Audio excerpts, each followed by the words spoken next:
ओम नमः शिवाय। महाकाल शिव की महिमा अपरंपार है। उन्हें प्रसन्न करने के लिए किसी खास प्रयास या पूजा पाठ की जरूरत नहीं होती, बल्कि सच्ची श्रद्धा और पूरे मन से किया गया प्रयास आपको भोलेनाथ की कृपा का पात्र बना सकता है। शायद यही वजह है कि अपने भक्तों के लिए महाकाल ने काल तक को भस्म कर दिया था। ऐसी ही एक कथा मिलती है हमारे धार्मिक ग्रंथों में, जिसे हम आपके साथ शेयर कर रहे हैं।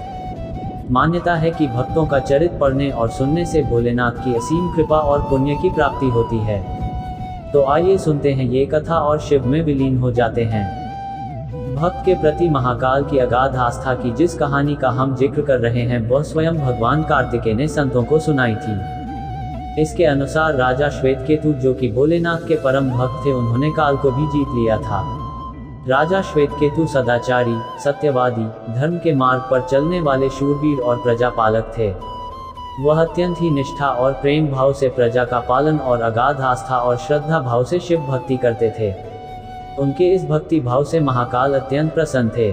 उनकी कृपा से श्वेतकेतु के राज्य के लोग दुख, दरिद्रता, अकाल मृत्यु और महामारी से अछूत थे।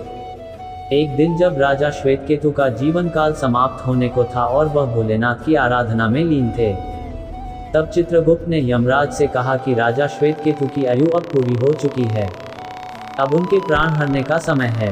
तब यमराज ने अपने दूतों को आज्ञा दी कि वे जाएं और श्वेतकेतु के प्राण हर लाएं।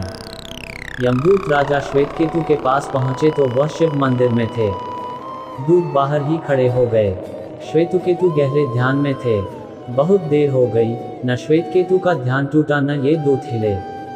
दूत बिना अपना काम किए खड़े रहे। जब वे वापस नहीं पहुंचे तो यमराज ने विलंब होते देखा तो कालदंड संभाला और खुद चल पड़े। दूतों के आने में देरी होने के चलते यमराज स्वयं ही राजा श्वेतकेतु के प्राण हरने पहुंचे, लेकिन वहां उन्होंने देखा कि वह तो महादेव की साधना में लीन है।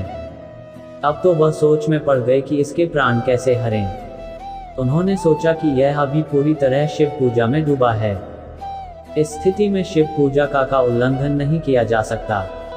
तब वह भी बाहर ही खड़े हो गए। उधर जैसे ही काल को इसकी सूचना मिली तो उन्होंने तलवार निकाली और शिव मंदिर में जा घुसे। काल ने देखा कि राजा श्वेतकेतु अभी भी भगवान शिव के लिंग स्वरूप के सामने बैठे ध्यानमग्न हैं। वह झपट कर आगे बढ़ा और जैसे ही उसने राजा श्वेतकेतु का सिर काटने के लिए तलवार उठाई, शिव ने अपना तीसरा नेत्र खोलकर काल की ओर देखा। भोलेनाथ का तीसरा नेत्र खुलते ही काल वहीं राजा श्वेतकेतु के सामने जलकर भस्म हो गया। थोड़ी देर बाद जब राजा श्वेतकेतु का ध्यान टूटा, उन्होंने अपनी आंखें खोली तो राख में बदल चुके काल को देखा। उन्हें चिंता हुई कि यह कौन है और क्या है। श्वेतकेतु ने भगवान शिव से पूछा, हे भोलेनाथ, ये किसकी राख है? इसे किसने और क्यों जलाया?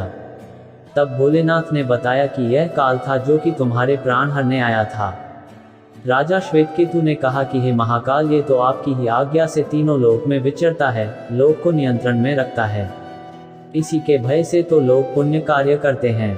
आप इन्हें अतिशीघ्र जीवन दान दे दें।